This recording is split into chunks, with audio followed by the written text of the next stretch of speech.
Boa noite a todos. O tema do seminário de hoje é Agentes Inteligentes, um seminário gravado, apresentado pela nossa aluna Rafaela Cristi Corrêa. Eu queria agradecer a presença de todos e vou passar então a palavra para a nossa aluna. Muito obrigado, Rafaela. Obrigada, professor. Boa noite, pessoal. Meu nome é Rafaela, eu sou estudante do curso de Engenharia de Controle e Automação da Universidade Politécnica de Pernambuco. Estamos em março de 2021 e a apresentação que vou fazer hoje é sobre agentes inteligentes no ramo da inteligência artificial.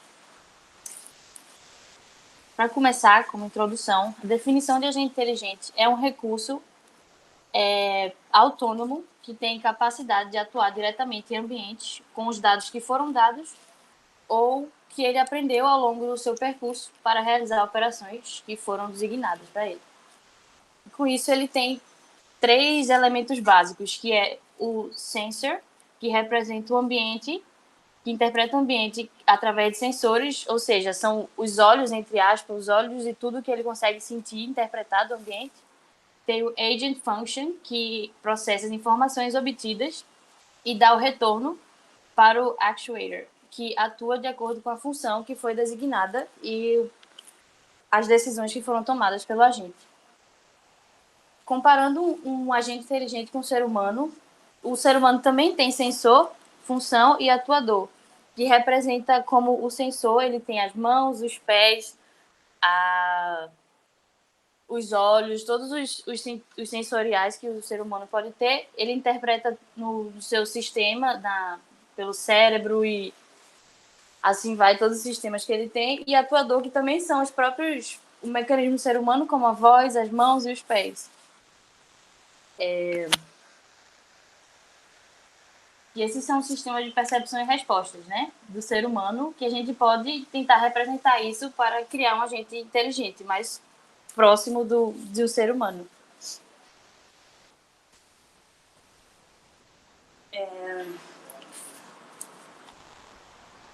O agente inteligente, ele tem 2 coisas importantes. Uma delas são os percepts, que são as percepções que ele tem do ambiente, que são todas as entradas ou os inputs que ele tem a qualquer instante de percepção. Ele tem a percept sequence, que é o histórico guardado de todas as percepções que foram recebidas até o dado momento e que ele pode guardar ou não, dependendo de como ele vai atuar com isso. E as suas ações são todas guiadas pelas suas percepções. E pode depender do percept sequence ou somente da percepção atual que ele recebeu. E ele também tem um behavior, que é o jeito que ele se manifesta no ambiente, que é a caracterização do comportamento do agente. Isso depende muito do papel que ele atua e é designado pela função do agente, ou seja, é criado um perfil de como ele se comporta. A tabulação de ações, ela é a caracterização externa do agente, que é a junção de todas as ações que ele faz de acordo com as suas percepções e as suas funções. Ela pode ser infinita se não houver uma definição de limite, ou seja, ele vai estar sempre gravando todos os ambientes, todas as ações que ele está fazendo no ambiente, e se o agente estiver funcionando para toda a vida, ele vai estar gravando essa tabulação de ações, se ela não tiver dado um limite de interesse para o agente. E a tabulação de ações é feita para cada percept sequence possível. Então, cada possibilidade de percepções dentro do ambiente tem uma tabulação de ações para ela. Então, as ações de resposta do agente são registradas formando a tabulação de ações. Um agente com bom comportamento é o que performa cada entrada da sua tabela de ações corretamente.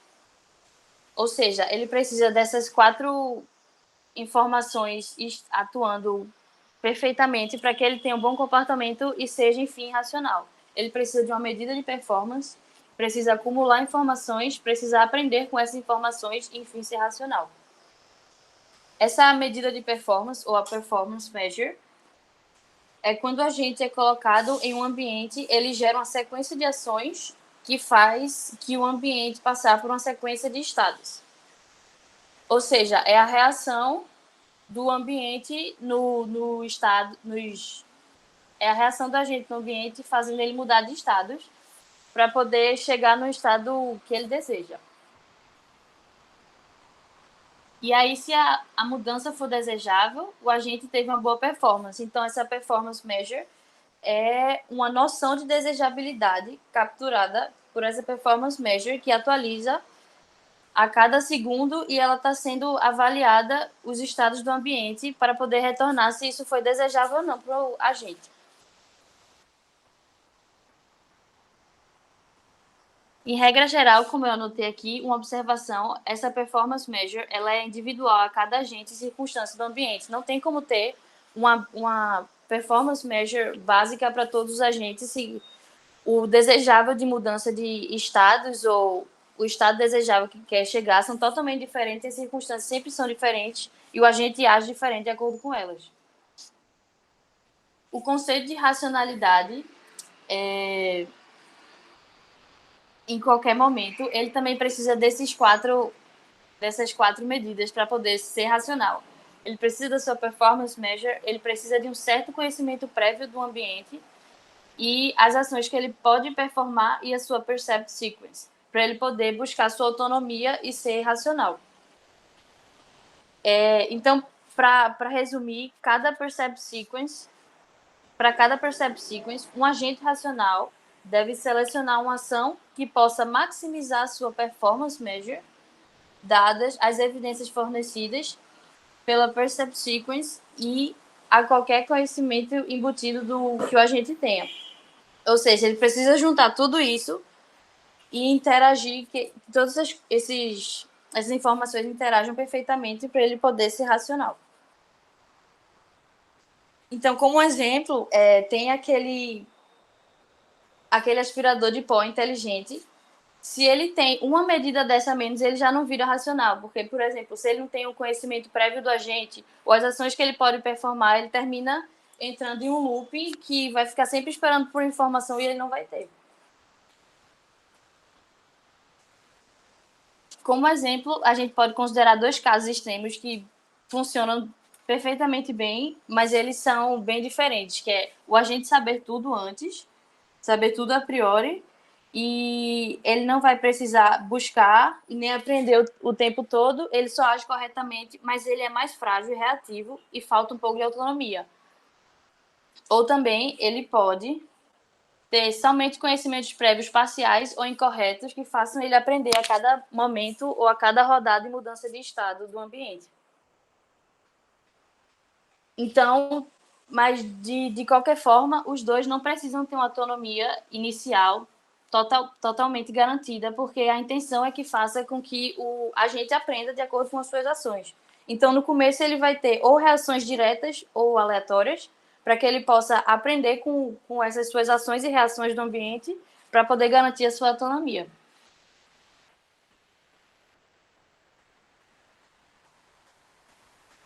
O ambiente de tarefas ou o ambiente que ele vai atuar é muito importante para poder saber de como a gente deve reagir. Então, ele tem muitas opções possíveis, como a gente deve imaginar no mundo real. Cada situação é um caso. Então, basicamente, o ambiente de tarefas é um problema e a solução seria o agente racional. Então, como primeiro passo, especificamos a performance measure, ou seja, a medida de performance, o ambiente, os atuadores e os sensores do agente, e agrupamos isso sob condições do ambiente de tarefas para poder criar um agente inteligente, né? Então, os estudiosos eles costumam resumir isso no DPIS, que é o Performance, Environment, Actuators and Sensors, que é a performance, o ambiente, os atuadores e os sensores. Por exemplo, eu usei esse exemplo do agente inteligente, que é o motorista de táxi. A performance measure, ou a medida de performance dele, é que ele seja seguro, rápido, seja legal, que a viagem seja confortável e que ele seja o menos custoso possível. O ambiente que vai ser analisado é basicamente as ruas, o tráfego, os pedestres e tudo mais. E os atuadores são o acelerador, o freio, tudo que ele vai precisar reagir com o que ele pensa. E os sensores são as câmeras, o sonar, o GPS e tudo mais que ele pode receber. Tipo, o que ele puder estar lendo do ambiente vai ser bom. Então, juntando tudo isso, a gente tem basicamente um agente racional. A gente tem também diversas naturezas de ambientes diferentes. E eu vou dar alguns exemplos dela com extremos. Temos aqui um ambiente completamente observável. Os sensores têm acesso aos estados completos do ambiente em cada instante significativo. Os sensores também captam todos os aspectos relevantes à escolha de ação, dependendo da relevância e essa relevância é que depende do performance measure, né? A medida de performance que vai ditar a relevância dos aspectos que ele vai ler. E eles não precisam acompanhar o ambiente frequentemente, porque ele tem capacidade de observar tudo e ele já tem um certo conhecimento interessante do ambiente. Então, ele não vai precisar estar sendo atualizado o tempo todo, porque o ambiente está dando muitas respostas para ele. Já o ambiente parcialmente observável, os sensores são imprecisos ou inexistentes, ou seja, ele não vai estar tendo tanta informação direta. E se o agente não tiver sensores também, ele pode ser não observável. Então, ele vai ter que atuar basicamente no escuro. Então, ele precisa estar constantemente avaliando o ambiente. Outro exemplo também pode ser um agente único ou multiagente. Um agente único, ele lida com o ambiente sozinho. Então, ele está interpretando o ambiente sem nenhuma cooperação ou disputa. Já o multiagente, ele pode ser cooperativo ou competitivo, e a comunicação entre os agentes também surge como um comportamento racional. Se a gente comparar como o mundo real age, estamos interagindo entre si o tempo todo, e isso torna a gente racional também. Podemos ter também um determinístico ou estocástico. O determinístico o próximo estado do ambiente é completamente determinado pelo estado atual, ou seja, tudo que eu estou fazendo agora vai determinar o meu próximo estado, e ele vai ser fixo. E ele ignora a incerteza, porque o que eu estou fazendo agora, eu sei o que é que eu vou precisar fazer depois. Então, ele não vai ter tanto grau de incerteza. Já o estocástico, ele não é determinado pelo agente no estado atual, então torna ele dinâmico e imprevisível. Então, ele vai precisar estar pensando o tempo todo. E um exemplo de um ambiente totalmente incerto seria um ambiente que não seja totalmente observável e que ele seja estocástico. Então, traz um grau de dificuldade para o agente ler a situação.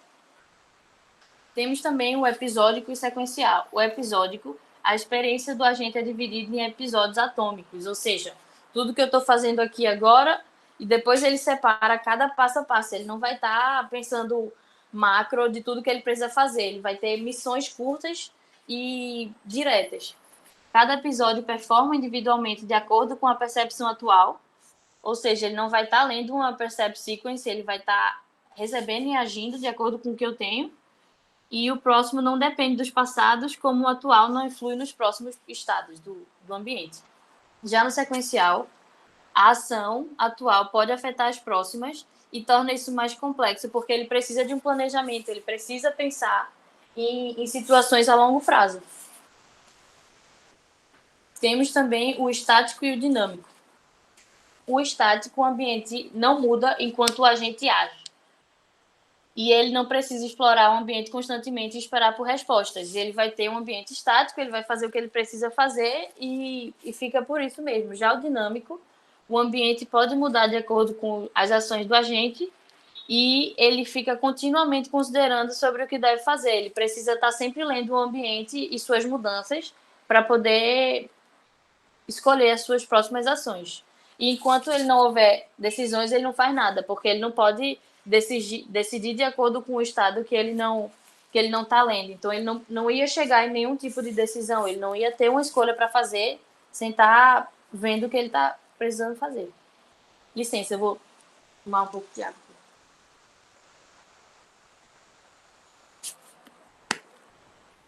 Temos também um ambiente discreto e contínuo.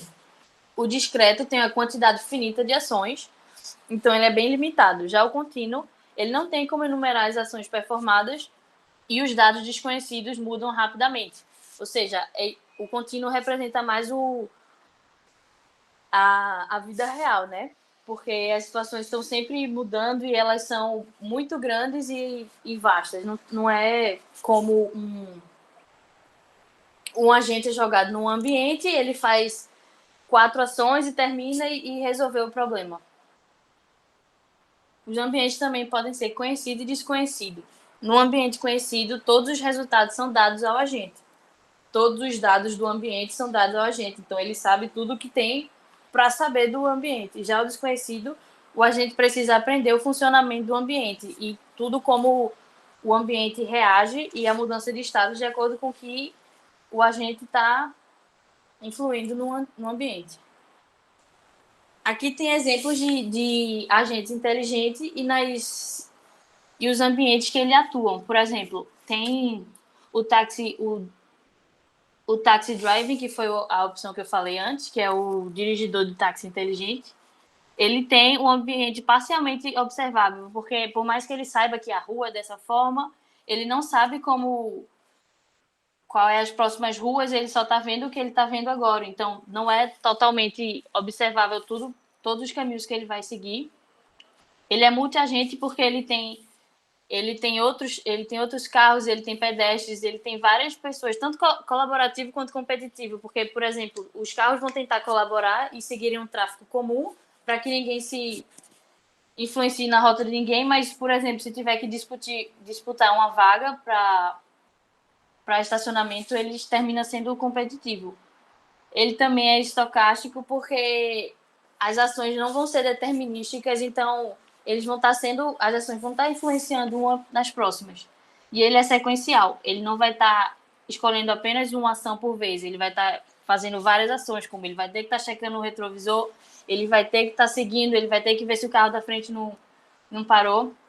E ele é dinâmico, porque o ambiente muda o tempo todo e também é contínuo, porque ele não vai parar e não tem como contar todas as ações que ele está fazendo, inclusive num espaço pequeno de tempo. A estrutura dos agentes, basicamente, é a mistura da arquitetura, que consiste nos atuadores e nos seus sensores, e o programa do agente. Então, primeiro passa pela arquitetura, que são os sensores, que percebe e alimenta o programa com as informações que ele precisa ter. O programa processa, toma decisões e envia para a arquitetura de volta com seus atuadores, que atuam de acordo com o que a gente deve atuar.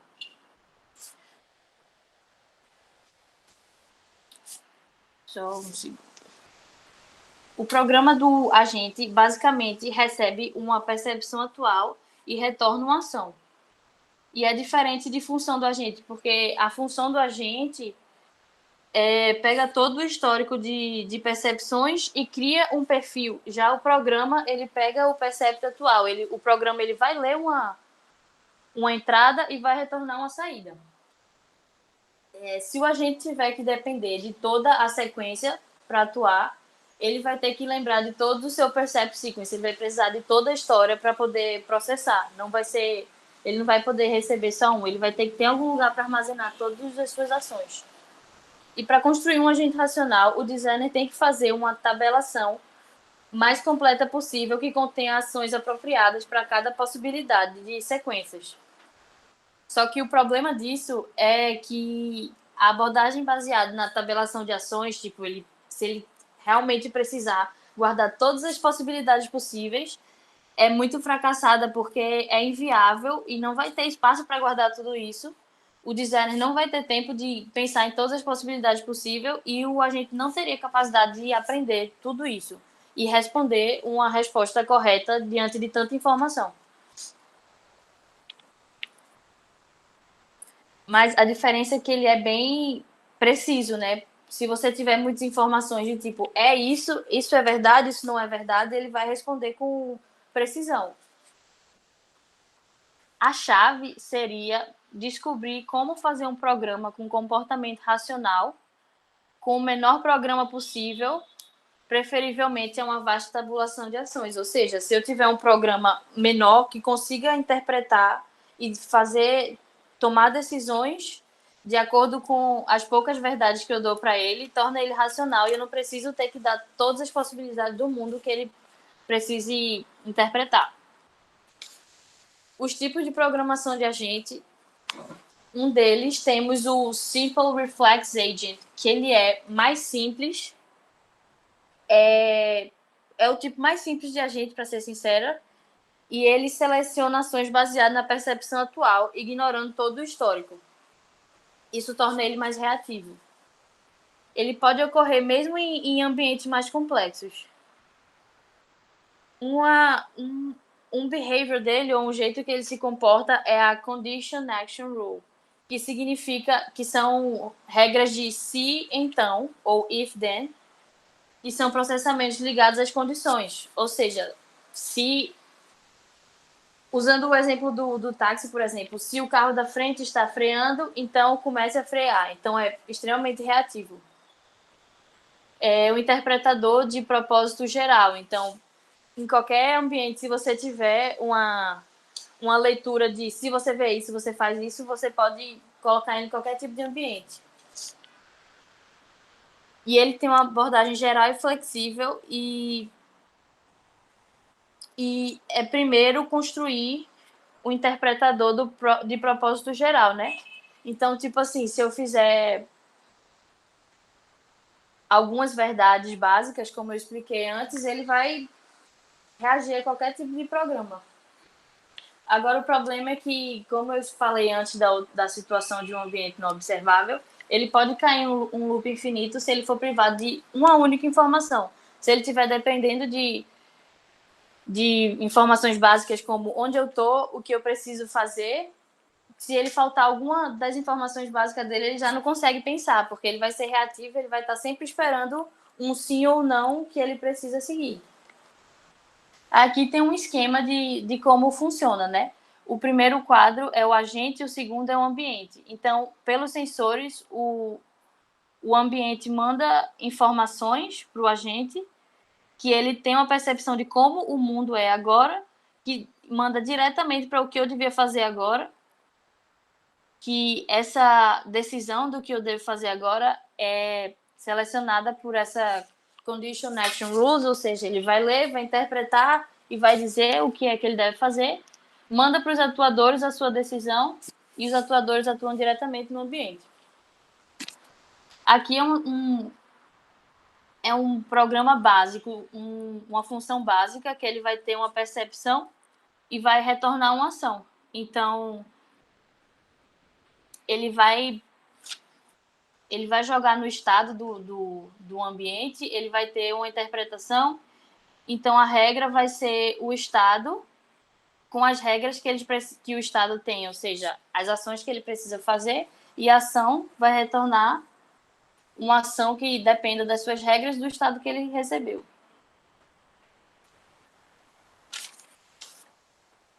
O outro tipo de agente é o Model Based Reflex Agent, ou seja, ele se baseia no modelo mundo, que é basicamente a leitura de como o mundo se desenvolve e como a gente influi no mundo. Então, o melhor jeito é o agente precisa lidar com um ambiente parcialmente observável e fazer o agente acompanhar a parte do mundo que ele ainda não consegue ver e tudo que ele já aprendeu. Então, para atualizar essas informações, precisamos de informações de como o mundo se desenvolve independente do agente e como as próprias ações do agente afetam o mundo. Essas informações de como o mundo funciona, que é chamado do modelo mundo. E é possível fazer com que o agente acompanhe as partes que ele não conhece o mundo. Aqui é um esquema de como funciona também. Ele vai receber, pelos sensores, dados do ambiente e que vai ter uma leitura de como o mundo é agora. Só que como o mundo é agora, ele vai ter também receber mais 3 informações, que é o estado que o mundo está agora, como o mundo se desenvolve e o que minhas ações refletem nesse mundo é agora. Então, ele não vai ter somente o que eu estou lendo. Ele vai ter todo um processo de informações que ele vai aglomerando. E aí, depois, ele tem um reflexo, que é o que é que eu devo fazer agora com essas informações que eu tenho, que mando para o atuador, que devolve para o ambiente também. Então, primeiro ele tem um modelo mundo para poder ter uma ação muito mais sucinta e com mais informações para poder ter o seu reflexo e não ser tão reativo. Porém, às vezes, só saber o estado atual não é suficiente para decidir o que fazer. Então, a gente precisa de algum tipo de objetivo que descreva se as suas ações são desejáveis ou não. O programa pode combinar com o modelo do mundo para escolher as ações e alcançar o seu objetivo. Ela pode ter uma abordagem mais direta, que é o objetivo é alcançado com apenas uma ação, e ela pode ser mais complicada. Então, a gente teria que considerar longas sequências e mudanças de direções para poder chegar no objetivo. Agora, o problema é que ela pode ser menos eficiente, porque o fato dela ser mais flexível e o conhecimento que guia as ações pode ser alterado, causando uma mudança de comportamento para se adequar às novas condições. Ou seja, o agente pode estar mudando as suas ações e saindo do objetivo por causa que uma ação que não tem a ver com o objetivo final lhe trouxe um nível de desejabilidade. Então, nesse esquema, além do modelo mundo,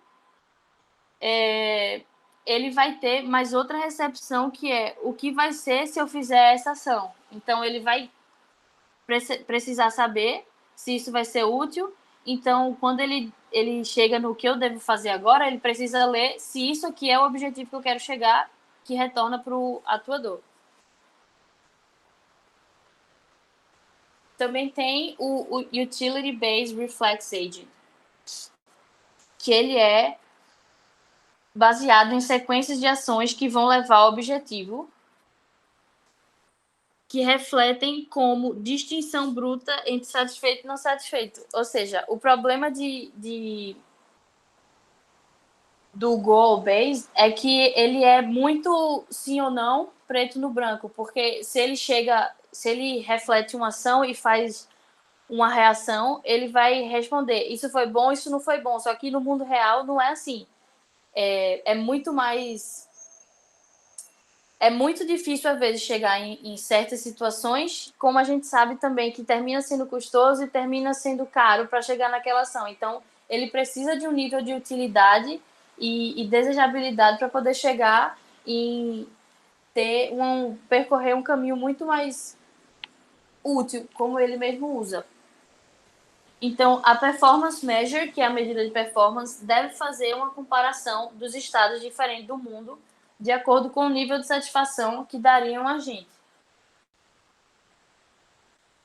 A Performance Measure também atribui uma pontuação a cada sequência de estados do ambiente, distinguindo entre o mais e o menos desejável. Então, ele precisa estar sabendo se, por mais que ele chegue no mesmo objetivo, ele precisa estar sabendo se esse caminho que eu estou seguindo, outro caminho vai ser mais desejável ou não. Já a Utility Function é a internalização da Performance Measure, ou seja, a função de utilidade é basicamente a internalização da medida de performance, que é uma visão externa. Como o agente age no ambiente, a gente tem como saber uma medida de performance dele vendo macro, mas dentro dele ele vai ter uma função de utilidade que é poder refletir essa medida de performance.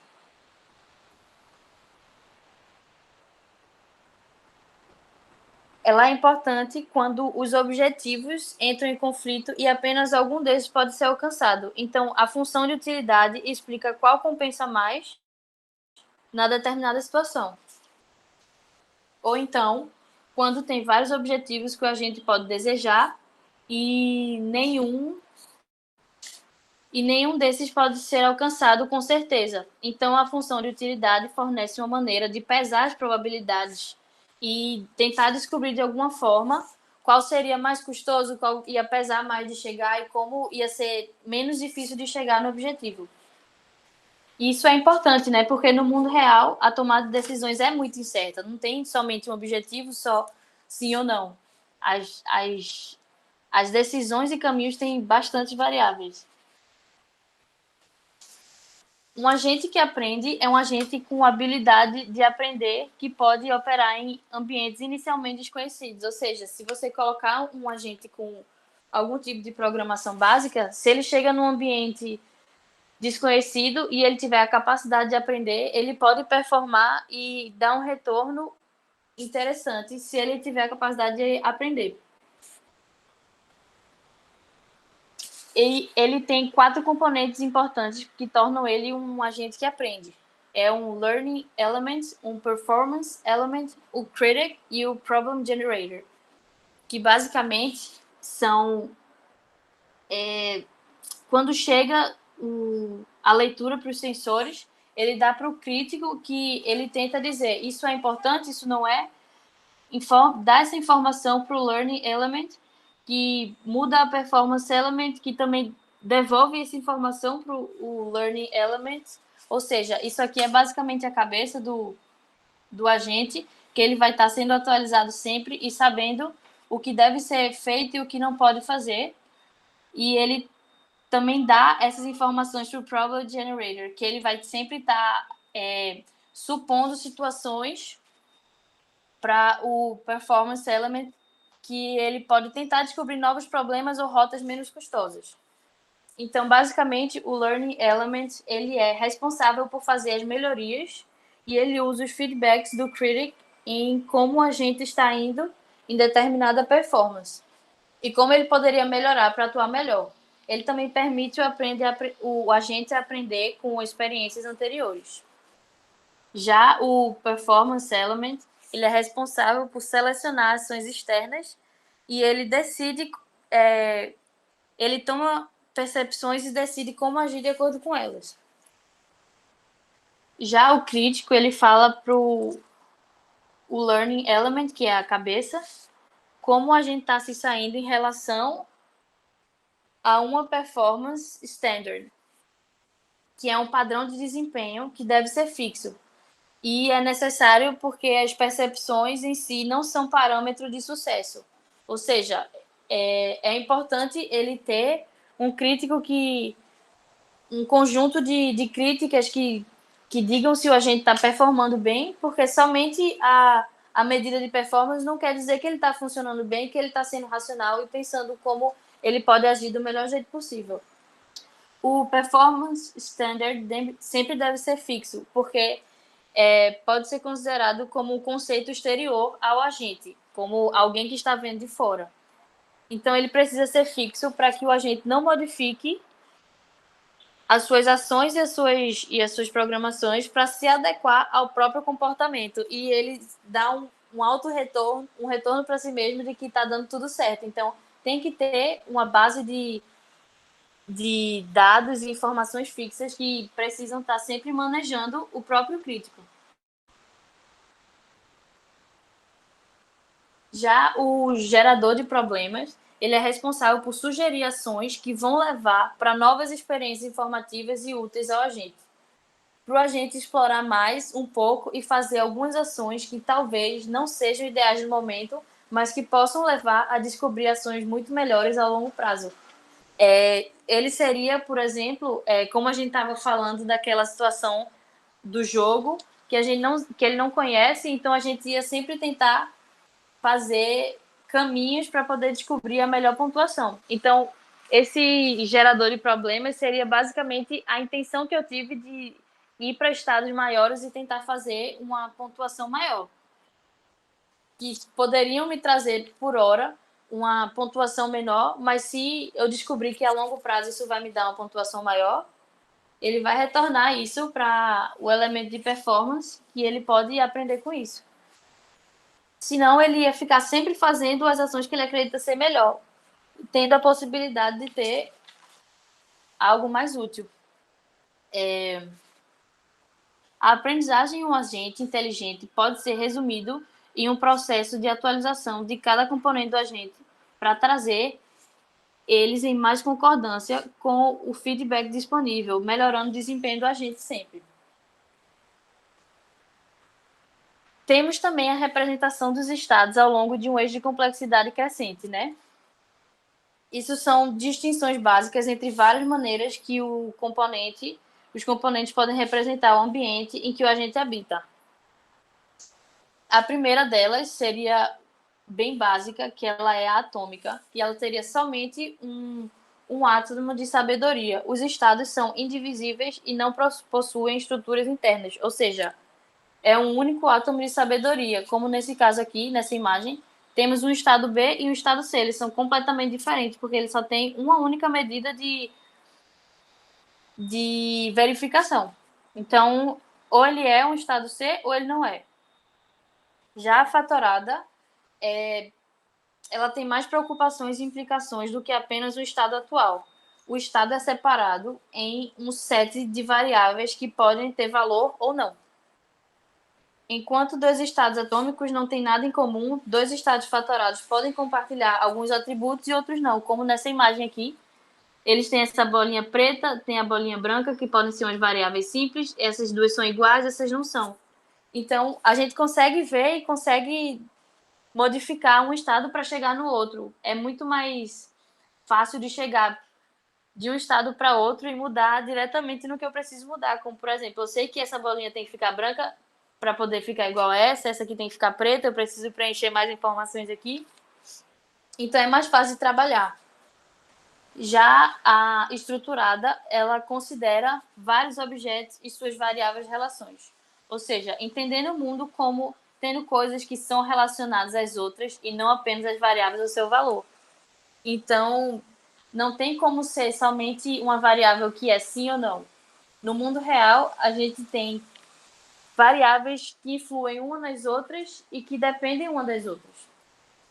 Uma representação fatorada é improvável de estar pré-equipada com atributos extremamente específicos e imprevisíveis com valores verdadeiro ou falso. Por exemplo, se tiver uma gama de informações que foram encadeadas uma pela outra, com vários objetos dependentes um do outro, por exemplo, a situação do táxi, se eu tenho um táxi que caso caísse um meteoro na Terra e que mudasse a movimentação do solo que ele está andando, tipo, não tem como você colocar todas as situações possíveis em verdades básicas de sim ou não, ou é ou não é.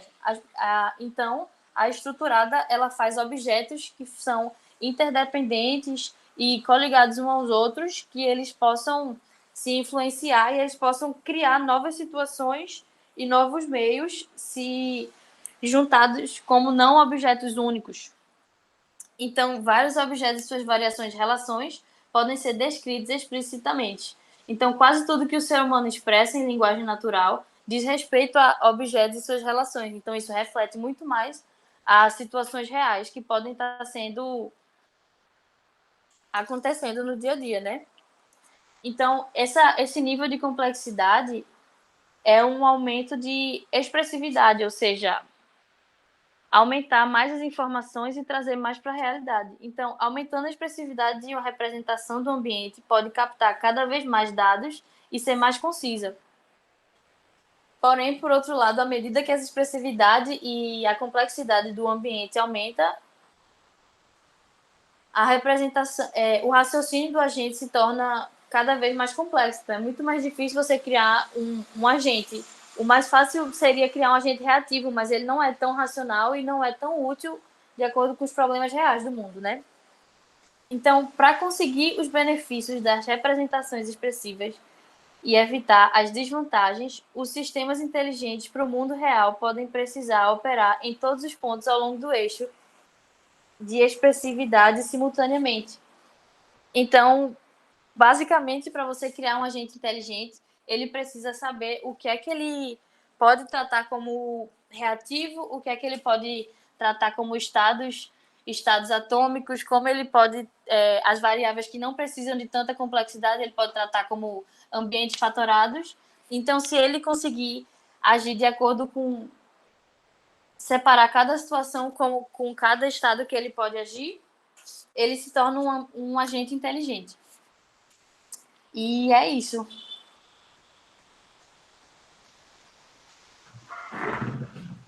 Muito bem.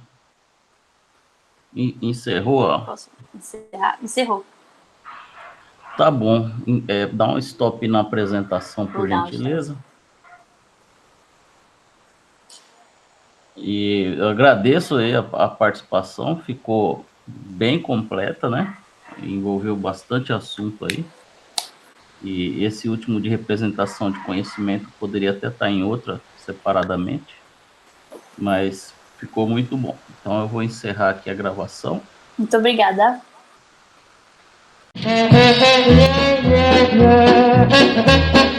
Yeah.